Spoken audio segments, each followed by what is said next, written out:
मेरा नाम अनामिका है। मैं अपने माँ बाप की इकलौती बेटी हूँ।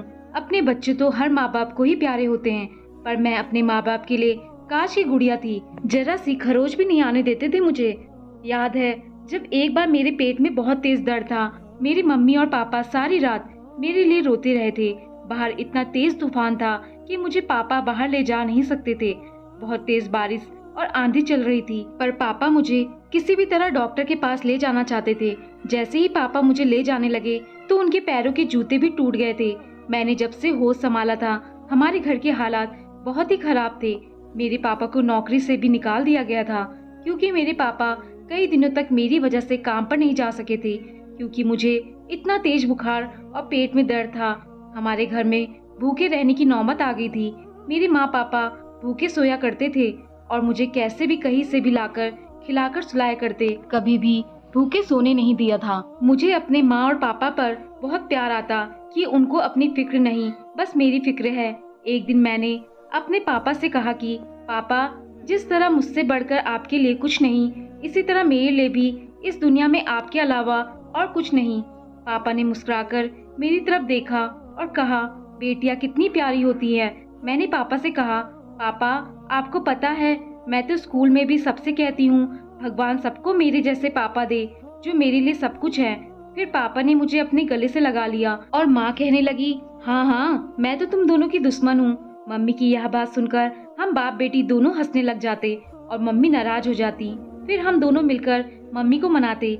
ऐसे ही हमारी जिंदगी बहुत ही अच्छी गुजर रही थी। हम अपनी इस छोटी सी दुनिया में बहुत खुश थे। 8वीं क्लास में पढ़ रही थी जब पापा कुछ परेशान से घर आए और सीधा अपने कमरे में चले गए। मम्मी भी अपना काम छोड़कर पापा के पीछे पीछे कमरे में चली गई। यह देखकर उससे भी नहीं रहा गया और बेबी पापा के पीछे पीछे चली गई। पापा मम्मी से कह रहे थे कि सुकन्या वापस आ गई है। आज रास्ते में मेरी उससे मुलाकात हुई थी। पापा बात करते करते रुक गए, क्योंकि पापा ने मुझे खड़े हुए देख लिया था और बात पलटते हुए कहने लगे, आज मुझे फिर नौकरी नहीं मिली, इसलिए मजबूरी में मैंने एक बंगले पर ड्राइवर की नौकरी कर ली है और उस बंगले का मालिक सुकन्या का ताऊ है। मैं यहाँ नहीं जानता था, वरना मैं यहाँ नौकरी कभी नहीं करता।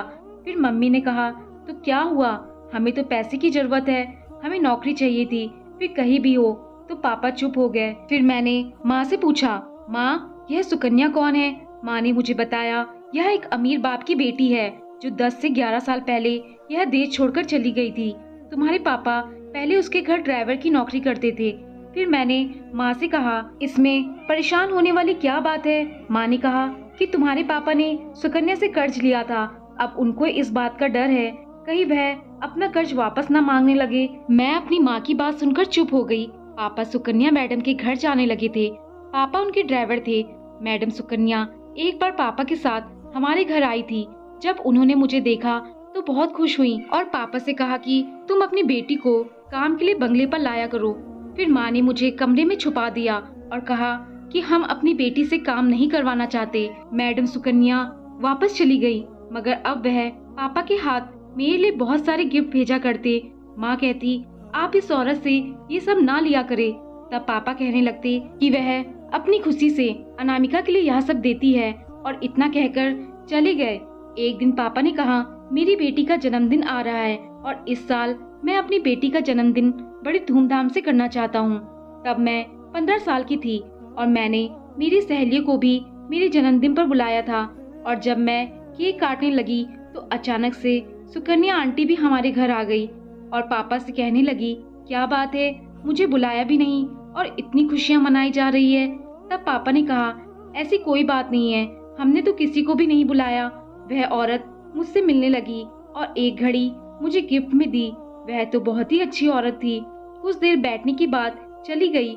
माँ ने मुझसे कहा कि कोई जरूरत नहीं है इस औरत से कुछ भी लेने की। यह कहकर मुझसे घड़ी ले ली। मुझे अपनी माँ की यह बात बिल्कुल अच्छी नहीं लगी। अब मैडम सुकन्या अक्सर हमारे घर आने लगी थी। एक दिन मैंने उनसे कहा, आप हमारे घर ना आया करें, मुझे बिल्कुल अच्छा नहीं लगता कि आप मेरे लिए इतने महंगे महंगे गिफ्ट लेकर आते हैं। फिर वह कहने लगी कि कोई बात नहीं, एक दिन तुम इन सारे गिफ्टों की कीमत चुका देना। तब मैंने उनकी यह बात सुन ली थी और मैंने कहा, तुम्हें शर्म आनी चाहिए, हमसे खा सब कुछ सोच ही लिया, अब हमारी बेटी भी लेना चाहती हो। आज के बाद हमारे घर कभी मत आना, नहीं तो तुम्हारे लिए अच्छा नहीं होगा। और फिर वो उठकर चली गई। पर ना ही तो उस औरत के चेहरे पर कोई शर्म थी और ना ही माथे पर कोई बल था, पर उसकी आंखों में आंसू आने लगे थे जिनको वह बार बार साफ कर रही थी। मेरी स्कूल पढ़ाई खत्म हो चुकी थी और मैं कॉलेज जाने लगी थी। पापा मुझे खुद से लेने और छोड़ने आते। एक दिन एक लड़की से मेरा झगड़ा हो गया और प्रिंसिपल तक बात जा पहुंची। प्रिंसिपल ने उस लड़की को तो कुछ नहीं कहा क्योंकि वह एक अमीर बाप की लड़की थी, पर मुझे बहुत डांटा और मेरे पापा को भी कॉल कर दी। पर पापा की जगह मैडम सुकन्या आ गई थी, जिनको देखकर प्रिंसिपल भी खड़ी हो गई थी। और प्रिंसिपल ने कहा, हम नहीं जानते थे कि आप इस लड़की को जानती हैं। तब मैडम सुकन्या ने प्रिंसिपल को अच्छी खासी सुनाई और उन लड़कियों ने भी मुझसे माफी मांगी। उसके बाद मैडम सुकन्या मुझे अपने घर लेकर आ गई और कहने लगी, आओ आज मैं तुम्हें अपना घर दिखाती हूँ। उनका घर बहुत बड़ा था। मैडम ने पहले तो मुझे अपना सारा घर दिखाया और फिर मुझे अपने कमरे में ले आए। मैं सब कुछ देखकर दंग रह गई थी। मैडम ने मुझे बहुत ही सुंदर सूट दिया और कहने लगी, यह सूट मैंने अपनी बेटी के लिए लेकर रखा था। सोचा था जब मेरी बेटी की शादी होगी तो उसे पहनने के लिए कहूँगी, लेकिन मेरे पास इतना टाइम नहीं है कि मैं उसे यह सूट दे सकूं, इसलिए तो मैं दे रही हूँ। जब तुम्हारी शादी हो तो तुम इस सूट को पहनना। मैं वह सूट नहीं लेना चाहती थी क्योंकि वह बहुत ही कीमती सूट था, पर उन्होंने जबरदस्ती मुझे थमा दिया था और पापा से कहा, अब आप इसे घर छोड़ाए। और मैं पापा से पूछने लगी, प्रिंसिपल ने आपको कॉल की तो आप क्यों नहीं आए? तब पापा ने कहा, मैं आना चाहता था, लेकिन मैडम ने कहा वह ऐसे लोगों को अच्छी तरह सीधा करना जानती हैं। आज एक बार फिर सीधा कर दिया है, आज के बाद वह तुमसे कभी कुछ नहीं कहेगी। तब हम घर पहुँचे तो माँ ने मुझे खा जाने वाली नजरों से देखा। माँ ने मुझसे वो सूट लेकर फेंक दिया था, पर पापा ने उठा लिया और उसको देखने लगे थे। माँ ने कहा, वह औरत तुम्हें मुझसे छीन लेगी।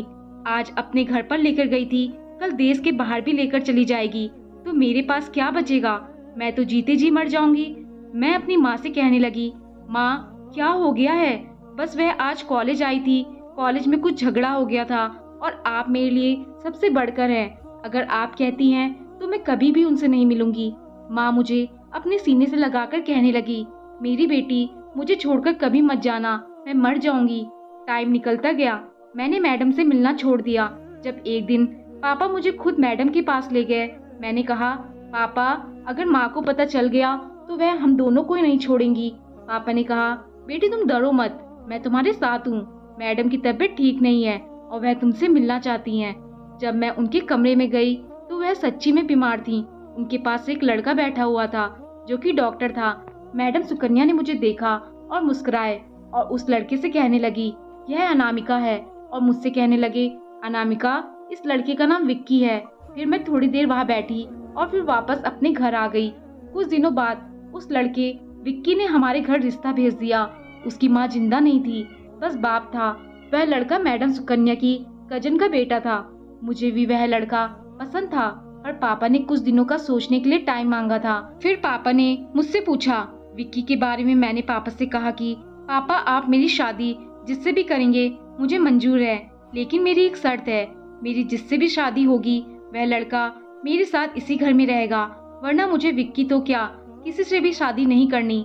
जब विक्की के पापा को यह बात पता चली तो विक्की के पापा ने गुस्सा जताया और एक दिन विक्की ने मुझे फोन किया और कहा कि मैं ऐसा ना करूं, वरना लोग क्या कहेंगे, मैं अपना घर छोड़कर तुम्हारे साथ तुम्हारे घर कैसे रहूंगा। मैंने कोई जवाब दिए बिना ही फोन काट दिया। मेरी कॉलेज की पढ़ाई खत्म होने वाली थी जब पास से ही मेरे लिए एक और रिश्ता आ गया, लेकिन मैंने उनके सामने भी यही शर्त रखी और वह लोग मान गए। पर पता नहीं क्यों मेरे दिल को खुशी नहीं मिल रही थी। ऐसा लग रहा था जैसे मैंने कुछ बहुत ही गलत कर दिया हो। माँ ने कहा, माना मेरा मैडम सुकन्या से बहुत ही दुश्मनी भरा रिश्ता सही, पर मुझे उसका भांजा विक्की बहुत ही पसंद आया है।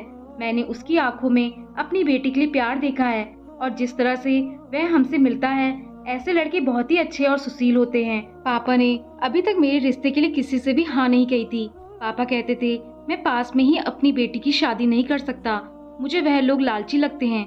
एक दिन मैडम सुकन्या हमारे घर आए और मुझसे बहुत सी बातें की और जब वह जाने लगी और मुझे एक कागज और एक फिल्म की सीडी देकर गई। कहने लगी, मेरे जाने के बाद इसे लास्ट में देखना, और वह कहकर चली गई। तो मैंने अपनी माँ के डर से वह कागज और वह सीडी अपनी अलमारी में छुपा दिए ताकि माँ को कुछ पता न चले। फिर कुछ दिन बाद मैंने सुना कि सुकन्या मैडम की मौत हो चुकी है। यह सुनकर मुझे बहुत ही हैरानी हुई और मैं रोने लगी, क्योंकि मैंने उनके साथ बहुत टाइम बिताया था। और मेरे सर पर आसमान तो जब टूटा जब मुझे पता चला कि वह अपनी सारी जायदाद मेरे नाम कर गई हैं, और बहुत बुरा भी लगा। अब मैं बहुत बड़ी एक मालकिन बन चुकी थी। एक दिन मेरा दिल किया कि मैं वह फिल्म देखूं जो मुझे वह देकर गई थी। जैसे ही मैंने वह फिल्म टीवी पर लगाई और मैं उसे देखने लगी, यह देखकर मेरी तो पैरों तले से जमीन निकल चुकी थी। जब मुझे यहाँ पता चला कि उन्होंने अपनी सारी जायदाद मेरे नाम क्यों की थी, मैं यह सब देखकर बहुत हैरान हुई और भागकर पापा के पास गई। मैंने पापा से पूछा, पापा यह सब क्या है?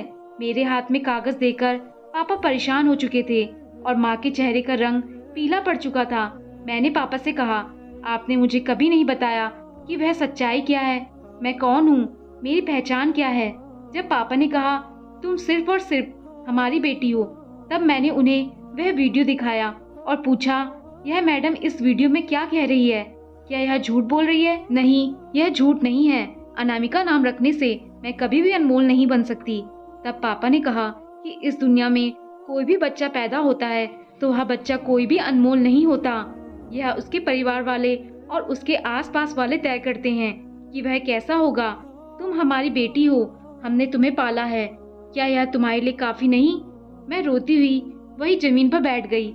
माँ ने मुझे आगे बढ़कर उठाना चाहा, पर मैं पापा की आंखों में देख रही थी जिनकी आंखों से आंसू बह रहे थे। और मैंने पापा से कहा, मुझे सच्चाई जाननी है कि मेरे साथ ऐसा क्यों हुआ। जब पापा मुझसे सच्चाई छुपाने की कोशिश कर रहे थे, मुझे लग रहा था पापा एक बार मुझे सच्चाई बता देंगे तो मुझे कुछ पता लग जाए, और जो मैडम ने मुझे वीडियो में रिकॉर्ड करके दिखाया है वह सब झूठ हो, एक मजाक हो। फिर मेरे बार बार कहने पर पापा ने मुझे सच्चाई बताना शुरू किया और वह बताने लगे, मैं और अरुण कॉलेज में पढ़ते थे जब सुकन्या मैडम ने अरुण से कहा कि वह से प्यार करती है, उसके बगैर रह नहीं सकती और उससे शादी करना चाहती है। अरुण ने उससे कहा कि वह उनसे प्यार तो करता है पर उनसे शादी नहीं कर सकता क्योंकि वह एक गरीब घर से है और एक गरीब और अमीर के बीच कभी मोहब्बत नहीं हो सकती। और रही तुम्हारे पापा की बात, तो वह मुझे रातों रात ऐसे गायब करवा देंगे कि मेरी लाश भी तुम्हें कभी नहीं मिलेगी। उस दिन के बाद वह सुकन्या से दूर रहता था। जब एक दिन यह बात सुकन्या के बाप को पता चली तो उसने अरुण को जान से मारने की धमकी दी और कहा कि तूने मेरी बेटी को फंसाया है, मेरी बेटी से दूर रह। यह बात सुनकर अरुण को भी गुस्सा आ गया और मुझसे कहने लगा कि पंकज, अगर मेरी बहन ना होती तो मैं सुकन्या से जरूर शादी कर लेता, पर मुझे इस बात का डर है कि कहीं मेरी बहन को कुछ ना हो जाए। मुझसे अपने दोस्त की यह हालत देखी नहीं जाती थी। फिर एक दिन मैंने अरुण के घर अपना रिश्ता भेजा और हमारी दोस्ती रिश्तेदारी में बदल गई। हम दोनों बहुत खुश थे, अच्छी जिंदगी गुजार रहे थे। फिर अचानक अरुण कहाँ गायब हो गया, किसी को कुछ पता नहीं चला। मैं दिन रात उसे ढूंढने जा रहा था मगर वह मुझे कहीं नहीं मिला। उसकी बहन जो भी मेरी बीबी थी वह भी अपने भाई के लिए बहुत परेशान थी। अरुण हंसता मुस्कुराता ऐसे गायब हुआ कि 4 साल तक भी वह मुझे नहीं मिला। और फिर एक दिन रात के 2 बजे घर आया था। वह छुपता फिर रहा था। इतने सालों बाद देखकर मैं तो उसे बहुत खुश था। मैंने उससे कहा, तुम कहाँ थे और छुपते क्यों फिर रहे हो? उसने मुझसे भी कुछ बात नहीं की। हम सब तुम्हारे लिए कितने परेशान थे। और वह मुझसे कहने लगा, मैंने सुकन्या से शादी कर ली है और हम 3-4 साल से ऐसे ही छुपते फिरते रहे। सुकन्या का बाप हमें जीने नहीं दे रहा। आज मैं तुम्हारे पास मदद के लिए आया हूँ, मुझे कुछ पैसे चाहिए थे। मैंने कहा, हाँ, क्यों नहीं, तुम यही बैठो। वह अपनी बहन से बातें कर रहा था और अरुण यह जानकर बहुत खुश हुआ था कि वह मामा बनने वाला है। मैंने जो अपनी दुकान के लिए पैसे जमा किए थे वह मैंने अपनी दोस्त को दे दिए, पर तभी कुछ लोगों ने आकर उसे हमारे घर में मार दिया और वह अपने हाथ के इशारे से अपनी बहन यानी मेरी बीबी की तरफ इशारा कर रहा था। इशारा करते करते अरुण ने वही अपने प्राण त्याग दिए। जब मैंने अपनी बीबी की तरफ देखा तो उसके हाथों पर अरुण का खून है, पर एक गोली मेरी बीबी को भी छूकर निकल गई थी। पूरा मोहल्ला इकट्ठा हो गया और मैं अपनी बीबी को हॉस्पिटल लेकर भागा तो डॉक्टर ने मुझे बताया कि अब मेरा होने वाला बच्चा भी मर चुका है और वह अब कभी मां नहीं बन सकती, मगर उसकी जान बच गई थी। मैंने उस दिन बहुत कुछ खो दिया था। उधर कुछ दिन सुकन्या को भी उसके बाप ने ढूंढ निकाला था। अरुण मर चुका था और वह मेरी बीबी को भी मार देते और मुझे भी मार देते अगर मैं कमरे में पैसे लेने ना जाता। मैं उसे उधर हॉस्पिटल से लाने लगा तो उसने कहा, मुझे एक बार सुकन्या से मिलना है। मैंने कहा, क्या तुम पागल हो गई हो? वह लोग हमें मार देंगे, वह हमें पागल कुत्ते की तरह ढूंढ रहे होंगे। मेरी बीबी ने कहा, कुछ भी हो, मुझे हर हाल में सुकन्या से मिलना है। सुकन्या माँ बनने वाली है और उसके कोख में मेरे भाई का बच्चा है। मैं यह सब सुनकर हैरान था। मैंने कहा, ऐसा कैसे हो सकता है? मुझे तो अरुण ने कुछ भी नहीं बताया। तो वह कहने लगी, मुझे भाई ने मरने से पहले बता दिया था और कहा था मेरे बच्चे का ख्याल रखना। और जब हम सुकन्या के घर पहुंचे तो उन लोगों ने हमें पकड़ लिया। मेरी बीबी के जख्म अभी ताजा थे। मुझ पर एक के बाद एक कयामत टूटे जा रही थी। सुकन्या ने अपने बाप से कहा, अगर आप मुझे जिंदा देखना चाहते हैं तो इन लोगों को छोड़ दे, वरना मैं अपने खुद को ही जान दे दूंगी। और उसके बाप ने हमें फिर छोड़ दिया था। सुकन्या हमसे मिली और कहने लगी, यह लोग मेरे बच्चे को मार देना चाहते हैं और यह अरुण की निशानी है। मैं इसको खोना नहीं चाहती, बस कुछ दिन का इंतजार है। मेरा बाप इस बच्चे को पैदा होते ही मार देगा। अगर तुम मेरी मदद करो तो तुम लोग यह बच्चा संभाल लेना। तुमसे कभी वापस भी नहीं लूंगी। मैं चाहती हूँ कि यह बच्चा जिंदा रहे और मेरा बाप और उसके गुंडे इस बच्चे तक कभी ना पहुँच पाए। सुकन्या से मिलकर हम वापस आ गए। सुकन्या के कहने पर मैं दिन रात अस्पताल में ही गुजार रहा था क्योंकि मुझे एक मुर्दा बच्चा चाहिए था। किसी भी तरह मैंने उस डॉक्टर को अपने साथ मिलाया और किस्मत ने हमारा साथ दिया। किसी और अस्पताल से मुझे मरा हुआ बच्चा उठाया और सुकन्या की डिलीवरी के बाद उसके बाप को वह मरा हुआ बच्चा दे दिया कि बच्चा मरा हुआ पैदा हुआ है। पर वह एक शैतान था जिसके लिए किसी भी जिंदगी की कोई कीमत नहीं थी। उसे बस अपनी बेटी चाहिए थी और सुकन्या ने अपनी बच्ची हमें सौंप दी और कहने लगी, मैं तुम्हारी कसूरवार हूँ। मैं प्यार की खातिर मजबूर हो गई थी और मेरी वजह से अरुण की जान चली गई। मैं तुम लोगों की गुनाहगार हूँ, मुझे माफ कर देना। और हम उस बच्चे को लेकर दूसरे शहर आ गए। मेरी बीबी उस बच्चे को अपने सीने से लगाकर रो रही थी। उसकी ममता जाग रही थी। वह उसके भाई की बेटी थी। सुकन्या देश के बाहर चली गई। उसने अपने बाप से जिद लगा ली थी कि वह कभी शादी नहीं करेगी। उसका बाप कहता रहा पर वह नहीं मानी। फिर कुछ टाइम बाद उसके बाप का एक्सीडेंट हो गया था पर वह तब भी नहीं आई थी। वह जीना नहीं चाहती थी। पर एक वक्त आया जब वह वापस आ गई। जब मैं सुकन्या के ताऊ के वहाँ ड्राइवर की नौकरी करता था, मुझे नहीं पता था वह लोग वापस आ चुके हैं। पर सुकन्या इसलिए वापस आई क्योंकि उसे ब्लड कैंसर था। जब वह मुझसे मिली और मुझे लगा कि वह अपनी बेटी को वापस मांग लेगी, पर उसने मुझे कहा कि मुझे उसके साथ कुछ पल चाहिए। वह अपनी बेटी से मिलना चाहती है, उसकी आवाज़ सुनना चाहती है, उसे जी भरकर देखना चाहती है। और मैं मजबूर हो गया क्योंकि वह अपना कुछ वक्त अपनी बेटी यानी अपने अरुण की बेटी के साथ गुजारना चाहती थी। तुम्हारी माँ सुकन्या को इसलिए पसंद नहीं करती थी क्योंकि उसकी वजह से तो वह उसके भाई की जान गई थी। जिसको तुम अपनी माँ समझती हो वह तुम्हें पालने वाली माँ है, तुम्हारी बुआ है, तुम्हारे पापा की बहन है। तुम्हें जन्म भले ही किसी और ने दिया है और तुम्हारी असली माँ की ख्वाहिश थी कि तुम उसकी पसंद के लड़के से शादी करो जो कि तुम्हारी माँ के दोस्त का बेटा है। विक्की एक अच्छा लड़का है और वह विक्की से तुम्हारी शादी कराना चाहती थी। और जो सूट तुम्हें सुकन्या ने दिया था वह विक्की ने अपनी पहली कमाई से लेकर उसे दिया था, पर उस सूट को कभी सुकन्या पहन नहीं सकी। हम तुम्हारे माँ बाप हैं अनामिका बेटी, अब तुम्हारी पहचान हमारे नाम से है। अब तुम हमारी बेटी हो। और तुमसे किसने कह दिया कि तुम नाजायज औलाद हो? मैं अपने दोस्त अरुण को अच्छे से जानता हूँ। जिस इंसान ने कभी मोहब्बत करते हुए भी सुकन्या से हाथ नहीं मिलाया था वह किसी से नाजायज रिश्ता कैसे बना सकता था?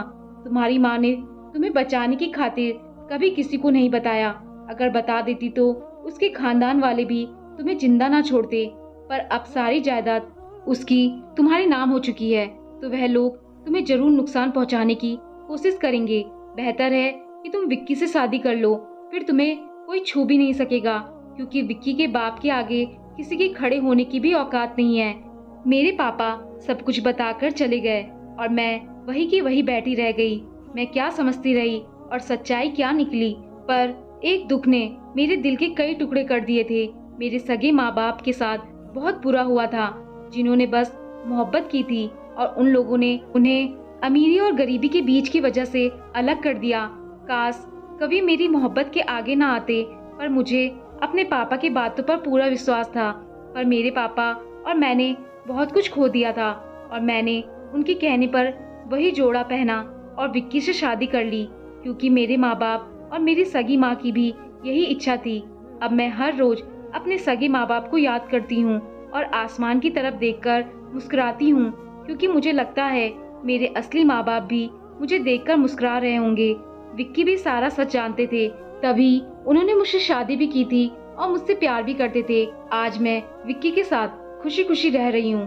दोस्तों, आपको कहानी पसंद आई हो तो लाइक, शेयर और कमेंट जरूर करें और चैनल पर नए आए हैं तो चैनल को सब्सक्राइब करना ना भूलें। धन्यवाद।